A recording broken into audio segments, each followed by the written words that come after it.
यही कहा ना कि और मैं आपको स्पष्ट रूप से कह रहा हूं, कांग्रेस की चिट्ठी कभी नहीं आएगी। आपने ये कहा कि जनता ने हमको सकता। विपक्ष में बैठने का मैंडेट दिया है, इसलिए हम सत्ता बनाने की दावेदारी पेश नहीं करेंगे, कहा ना आपने। कर्नाटक में क्यों नहीं कहा? वहां तो आपने ये कहा बार बार कि हम सबसे बड़े दल हैं, हमको न्योता मिलना चाहिए, हम सरकार बनाएंगे। आपने बनाई, आपकी सरकार की। येदियुरप्पा पहले टर्म में अपना बहुमत साबित नहीं कर पाए। वहां क्या जल्दी थी? वहां के इक्वेशन कैसे अलग थे?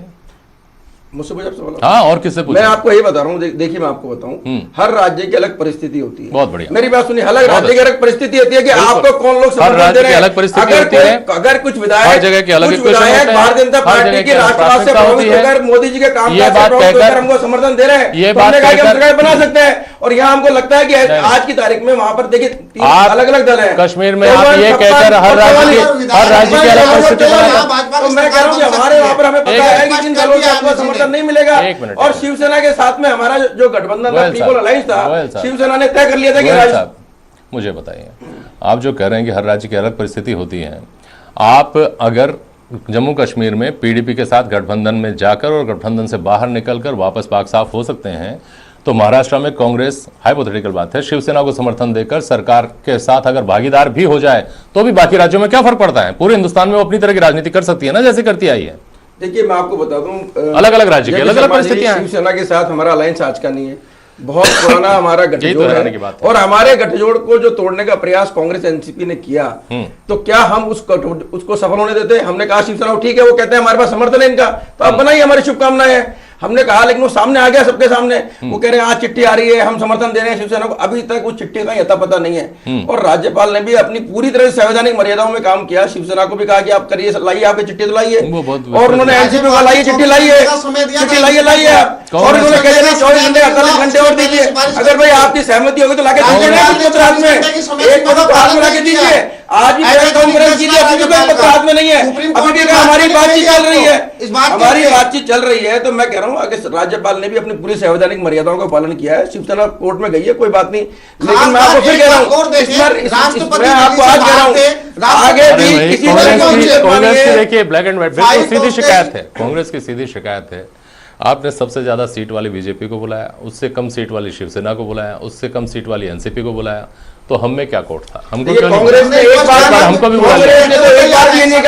पूछ कर देखिए, एक बार भी ये नहीं कहा कि हम सरकार की स्थिति में। वो तो आपने भी नहीं कहा था, वो तो आपने भी नहीं कहा था, वो तो आपने भी नहीं कहा था। आपसे पूछा, आपने मना कर दिया, आपने मना कर दिया। तो जब एक एक सीढ़ी बिल्कुल बनता था, एक एक सीढ़ी नीचे उतर रहे थे, एक एक सीढ़ी नीचे उतर रहे थे, तो पूछ लेना चाहिए था ना कांग्रेस से। कांग्रेस चौथे नंबर की पार्टी थी, सबसे बड़े पीपल अलायंस ने मना कर दिया, सबसे बड़ी पार्टी ने मना कर दिया। उसके दूसरे ऑप्शन के पास गए, उसने कहा कि हमें और समय चाहिए, हम निश्चित समय में नहीं कर सकते। जिन्होंने कहा था कि हमारे पास समर्थन है, उसका तीसरे को कहा, उसने कहा हमें और 48 घंटे का समय दीजिए। राज्यपाल की अपनी मर्यादा है, ये महाराष्ट्र की जनता का हक है कि वहां पर अच्छी चुनी हुई सरकार आए। ऐसा थोड़ी किसी को भी आप बुलाइए और वो कहेगा कि हम बता देंगे। उस हक से आप सब भागे, क्या ये होश पड़ी? उस हक से बीजेपी ने भी पलायन किया है। उस हक से शिवसेना, एनसीपी और कांग्रेस भी महाराष्ट्र की जनता को रूबरू नहीं करवा पाई। श्याम सुंदर शर्मा, मुझे समझाइए कि अब क्या स्थितियां बनेंगी? सुप्रीम कोर्ट को छोड़ दीजिए, वहां से जो फैसला आएगा वो एक अलग बात है, जेपी शर्मा, लेकिन जो स्थितियां जा रही हैं, सामने दिखाई दे रही हैं, उसमें 6 महीने तो राष्ट्रपति शासन है। उसके बाद अगर चुनाव होते हैं तो क्या होगा? कौन किस पर हमला करता हुआ दिखेगा? क्या भाजपा शिवसेना एक दूसरे पर हमला करती हुई दिखेंगी, या क्या एनसीपी जो आज शिवसेना के साथ सरकार बनाने की बात कर रही थी वो शिवसेना पर हमलावर हो पाएगी? बहुत मुश्किल होगा ये सब। देखिए जेपी शर्मा जी, अभी उद्धव ठाकरे का मैं बयान देख रहा हूँ, वो कह रहे हैं बीजेपी से हमारी बातचीत चल रही है।